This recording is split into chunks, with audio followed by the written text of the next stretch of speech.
दोस्तों स्वागत है आप सभी का हमारे इस YouTube चैनल हाई टारगेट में। दोस्तों आज हम देखेंगे मैथ का मॉडल सेट जो आपके मैट्रिक बोर्ड परीक्षा के लिए बहुत ही महत्वपूर्ण है। और दोस्तों ये फाइनल एग्जाम का रिवीजन वीडियो है, तो अगर आप लोग इस बार मैट्रिक बोर्ड एग्जाम देने वाले हैं तो इस वीडियो को शुरू से अंत तक जरूर देखें। दोस्तों इसमें हम लोग 25 VVI ऑब्जेक्टिव क्वेश्चन पर डिस्कशन करेंगे जो आपके बोर्ड परीक्षा में पूछे जा सकते हैं। तो आप लोग एक भी प्रश्न को स्किप नहीं करें। सबसे पहले आप लोग प्रश्न को खुद से बनाने का प्रयास कीजिए। अगर आपसे नहीं बनता है तो ही आगे वीडियो को कंटिन्यू कीजिए, और अगर आपको बन जाता है तो आप लोग अपना आंसर मिला लीजिए और वीडियो के लास्ट में बताइएगा कि 25 प्रश्न में कितने प्रश्न का सॉल्यूशन आपको पता था। तो चलिए हम लोग पहला क्वेश्चन से वीडियो को स्टार्ट करते हैं। देखिए पहला प्रश्न कहता है कि tan स्क्वायर 36 डिग्री बटा cot स्क्वायर 54 डिग्री का मान होगा। आपको दोस्तों इसका मान निकालना है। तो देखिए आपको पता है कि 10th क्लास में 54 डिग्री का मान और 36 डिग्री का मान नहीं पढ़ना है। तो आपको क्या करना है, इसको फॉर्मूला पर बैठा करके इसको आपको मान निकालना है। तो देखिए आप लोग एक फॉर्मूला जानते होंगे, tan 90 डिग्री माइनस थीटा बराबर क्या होता है, cot थीटा होता है। दोस्तों tan 90 डिग्री माइनस थीटा बराबर क्या होता है, cot थीटा होता है। दोस्तों आपको ये फॉर्मूला पता होगा। तो देखिए इसको हम लोग क्या करेंगे, दोनों में से कोई एक टर्म को हम लोग चेंज कर देंगे। तो हम लोग ऊपर वाला को चेंज करते हैं। तो यहाँ पर देखिए tan स्क्वायर 36 डिग्री को हम लोग अब चेंज करेंगे तो यहाँ पर हो जाएगा cot स्क्वायर, और 90 डिग्री माइनस करेंगे 36 तो कितना आएगा, 54 आएगा। यहाँ पर 54 हो गया। उसके बाद देखिए नीचे कितना बचा है, तो नीचे यहाँ पर cot स्क्वायर 54 डिग्री बच जाएगा।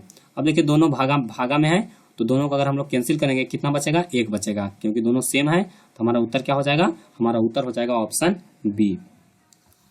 चलिए उसके बाद हम लोग देखते हैं दूसरा प्रश्न। देखिए कहता है कि दिए गए आंकड़े 1,0,5 का माध्य। दोस्तों इसको आपको माध्य निकालना है। तो देखिए इसका हम लोग माध्य कैसे निकालेंगे, तो माध्य निकालने के लिए फॉर्मूला होता है कुल प्रश्नों का योग बटा कुल प्रश्नों की संख्या।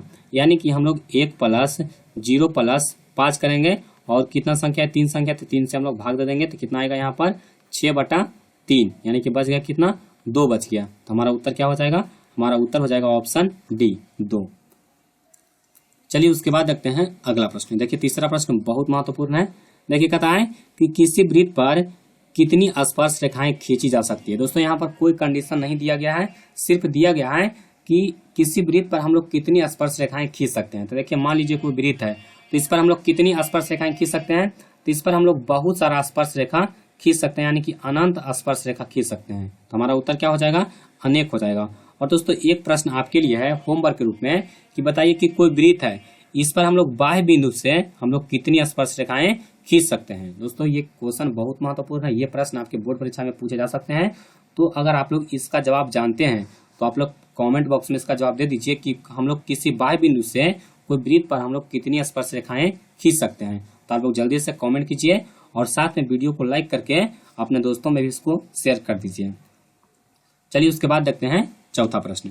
देखिए चौथा प्रश्न कहता है कि किसी चक्रीय चतुर्भुज का एक कोण, किसी चक्रीय चतुर्भुज का एक कोण π/3 रेडियन है, तो उसके सम्मुख कोण का मान होगा। दोस्तों बहुत महत्वपूर्ण क्वेश्चन है। देखिए इसको हम लोग कैसे सॉल्व करेंगे। तो सबसे पहले आप लोग जान लीजिए कि चतुर्भुज किसको कहते हैं। देखिए चतुर्भुज इस तरह से होता है, इस तरह से कोई चतुर्भुज होता है। मान लीजिए कि यहाँ पर ए है, यहाँ पर बी है, यहाँ पर सी है और यहाँ पर डी है। तो देखिए इसमें सम्मुख कोण क्या होता है, तो देखिए आमने सामने का जो कोण होता है उसको सम्मुख कोण कहा जाता है। यानी कि ए का सम्मुख कोण है डी है और बी का सम्मुख कोण है सी है। तो देखिए और दोनों सम्मुख कोण का मान आप लोग जानते होंगे कितना होता है, 180 डिग्री होता है, 180 डिग्री। तो आपको एक कोण का मान दिया गया है, मतलब कि एक कोण मान लीजिए ए का मान दिया हुआ है तो आपको डी का मान निकालना है। अगर आप लोग मानते हैं कि सी का मान दिया हुआ है तो आपको बी का मान निकालना होगा। तो देखिए π/3 यानी कि कितना करेंगे, 180/3 यानी कि कितना आ गया, तो 180/3 करेंगे तो 60 डिग्री आया। देखिए 60 डिग्री हमारा आंसर नहीं होगा, हमको सम्मुख कोण निकालना है। तो आपको क्या करना पड़ेगा, 180 में से हम लोग 60 घटा देंगे। तो 180 में से 60 घटाएंगे तो कितना आएगा, 120 डिग्री आएगा। यानी कि सम्मुख कोण का मान कितना होगा, 120 डिग्री होगा। हमारा सही उत्तर क्या होगा, ऑप्शन डी होगा। चलिए उसके बाद देखिए पांचवा क्वेश्चन बहुत आसान है, इसको हम अभी बताए हैं कि पाई रेडियन बराबर होता है, तो पाई का मान होता है 180 डिग्री। यानी कि हमारा उत्तर क्या हो जाएगा, ऑप्शन बी हो जाएगा। चलिए उसके बाद देखते हैं छठा प्रश्न। देखिए छठा प्रश्न भी बहुत महत्वपूर्ण है। देखिए कहता है कि cos 60 डिग्री +1 बटा cos 60 डिग्री -1 कहता है कि का मान निम्नलिखित में से कौन होगा, इसका आपको मान निकालना है। तो देखिए हम लोग cos 60 डिग्री का मान हम लोग जानते हैं कि 1/2 होता है। तो यहाँ पर हम लोग मान रख देंगे 1/2 + 1 और बटा में क्या लिखेंगे, 1/2 - 1 अब देखिए इसका सोल्यूशन करेंगे तो अगर ऊपर हम लोग एलसीएम लेंगे तो यहाँ पर कितना हो जाएगा, 3/2 हो जाएगा, और नीचे कितना हो जाएगा, तो -1/2 हो जाएगा।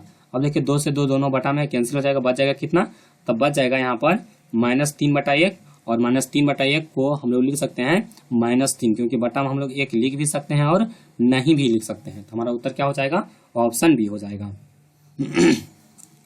चलिए उसके बाद देखते हैं 7वां क्वेश्चन।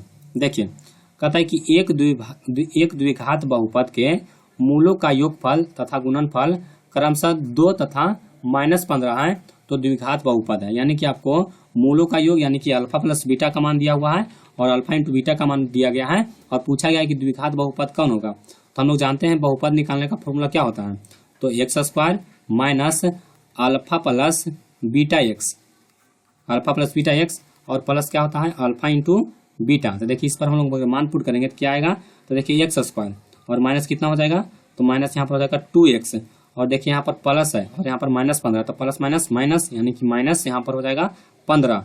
तो कौन सा ऑप्शन हो गया, तो ऑप्शन यहाँ पर सी हो गया, यानी कि ऑप्शन सी हमारा यहाँ पर बिल्कुल सही आंसर है। चलिए उसके बाद देखते हैं 8वां क्वेश्चन। देखिए कहता है कि निम्न में से कौन परिमेय संख्या है। दोस्तों आपको परिमेय संख्या बताना है, तो हम लोग परिमेय संख्या किसको कहते हैं, जिसको हम लोग p/q के रूप में लिख सकते हैं, जहां पर q है वो 0 के बराबर नहीं होना चाहिए। लेकिन अगर देखिए q अगर 0 के बराबर हो जाए, जैसे 5 है और बटा 0 है, तो इसका मान क्या हो जाएगा, तो इसका मान हो जाएगा अनडिफाइंड, यानी कि बटा में 0 है, तो ये परिमेय संख्या नहीं होगा। तो इसमें देखिए आपको बताना है कि परिमेय संख्या कौन है, तो आप लोग सभी ऑप्शन को आप लोग ध्यान से देखिए, तो आपको पता चलेगा कि यहाँ पर देखिए √2 इसमें भागा में भी है, गुना में भी है, तो यहाँ पर √2 से √ कैंसिल हो जाएगा, बचेगा कितना, 2, और 2 कैसी संख्या है, तो इसको 2/1 भी लिख सकते हैं, यानी कि इसको हम लोग p/q के रूप में लिख सकते हैं, यानी कि यह परिमेय संख्या है। तो हमारा उत्तर क्या हो जाएगा, ऑप्शन बी हो जाएगा। चलिए उसके बाद देखिए 9वां प्रश्न बहुत कंसेप्चुअल क्वेश्चन है। कहता है कि निम्नलिखित में से कौन बहुपद नहीं है। अब देखिए हम लोग बहुपद किसको नहीं कहेंगे, तो देखिए अगर x का मान अगर √ में रहे, या फिर x का मान अगर रिवर्स में रहे, या फिर x का मान अगर बटा में रहे, तो उसको हम लोग बहुपद में नहीं लेते हैं, वो बहुपद नहीं होता है। तो देखिए आप लोग सभी ऑप्शन को बारी बारी से चेक कीजिएगा, तो आपको पता चलेगा कि ऑप्शन सी में यहाँ पर जो x है वो बटा में दिया हुआ है, यानी कि इनवर्स में दिया हुआ है। तो हमारा सही उत्तर क्या हो जाएगा, ऑप्शन सी हो जाएगा, ये बहुपद नहीं है। चलिए उसके बाद देखते हैं 10वां क्वेश्चन। देखिए 10वां क्वेश्चन कहता है कि यूक्लिड विभाजन एल्गोरिथम कहता है कि 2 धनात्मक पूर्णांकों को निम्नलिखित में से क्या परिकलित करने की तकनीक है। दोस्तों यूक्लिड विभाजन एल्गोरिथम के द्वारा हम लोग क्या निकालते हैं, तो मसा निकालते हैं, यानी कि HCF निकालते हैं। क्या निकालते हैं, HCF। हमारा उत्तर क्या हो जाएगा, ऑप्शन बी हो जाएगा। चलिए उसके बाद देखते हैं अगला प्रश्न। देखिए कहता है कि एक समकोण त्रिभुज में कहता है कि कर्ण का वर्ग शेष 2 भुजाओं के वर्गों के योगफल के बराबर होता है, इस प्रमेय को प्रतिपादित किया गया। तो यह किसने प्रतिपादित किया, तो देखिए आप लोग जानते होंगे कि मान लीजिए कि कोई त्रिभुज है ABC। देखिए मान लीजिए कि कोई त्रिभुज है ABC, तो इसमें हम लोग क्या जानते हैं कि इसमें जो AC² होता है, AC² बराबर क्या होता है, AB² प्लस BC² होता है। और ये जो थ्योरम है वो किसने दिया, तो यह पाइथागोरस ने दिया, इसी को हम लोग कहते हैं पाइथागोरस परिमेय। तो हमारा सही उत्तर क्या हो जाएगा, ऑप्शन सी हो जाएगा।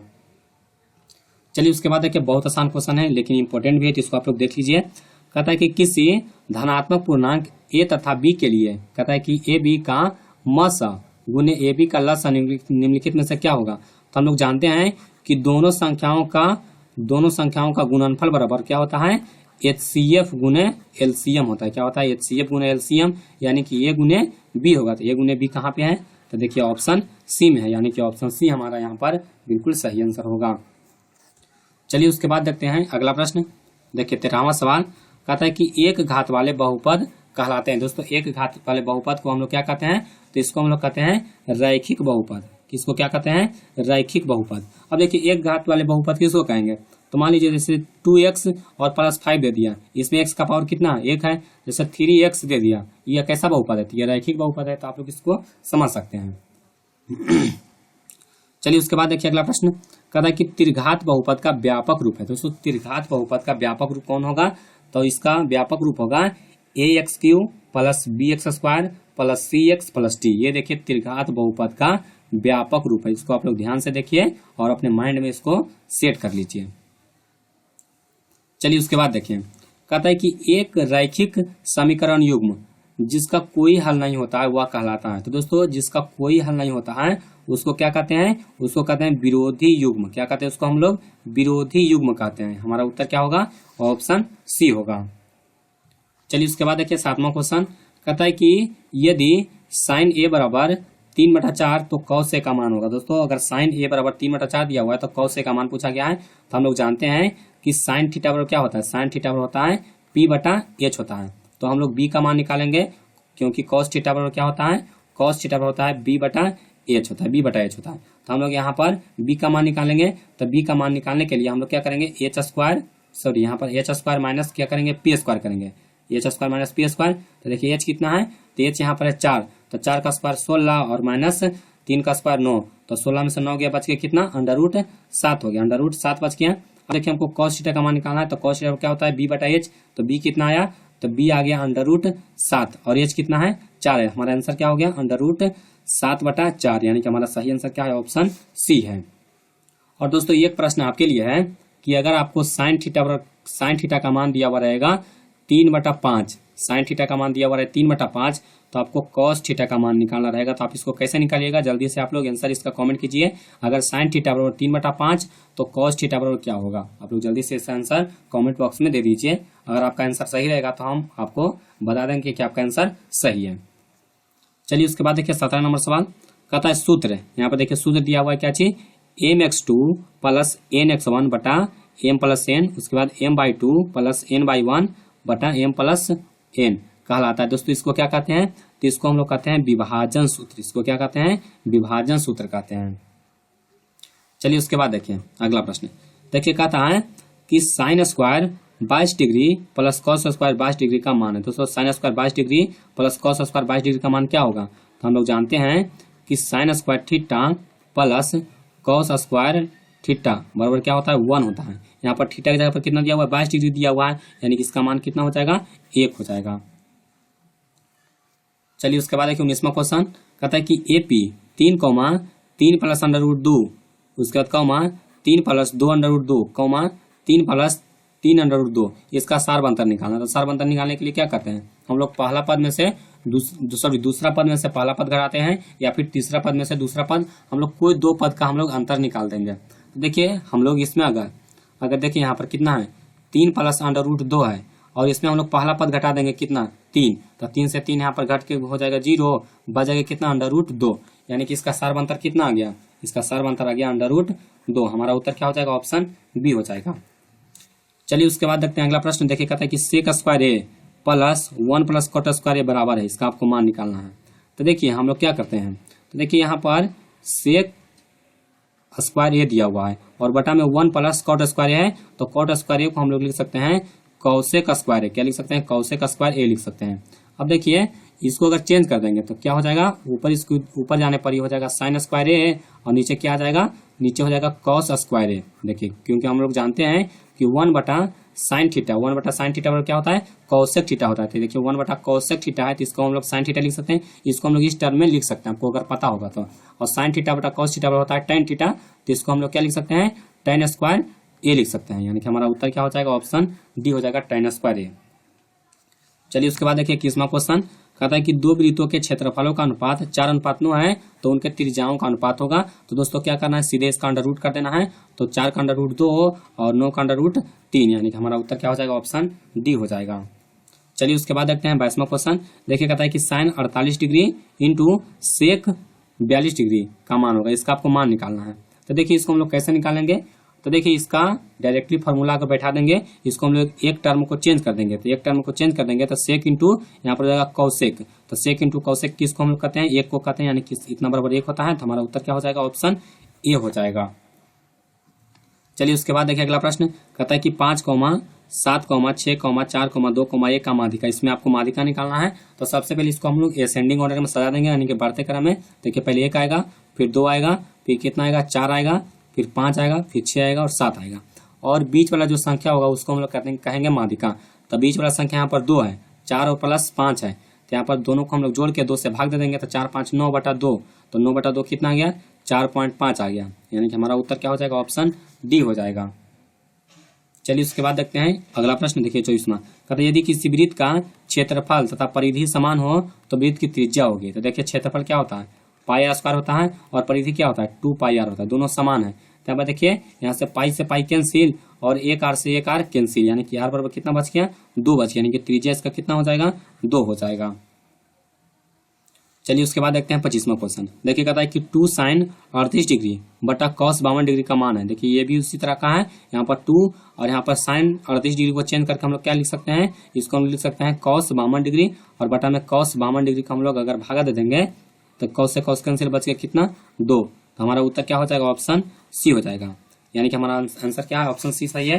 तो दोस्तों उम्मीद करता हूँ कि ये वीडियो आपको पसंद आया होगा, और अगर आपको वीडियो पसंद आया तो वीडियो को लाइक कीजिए।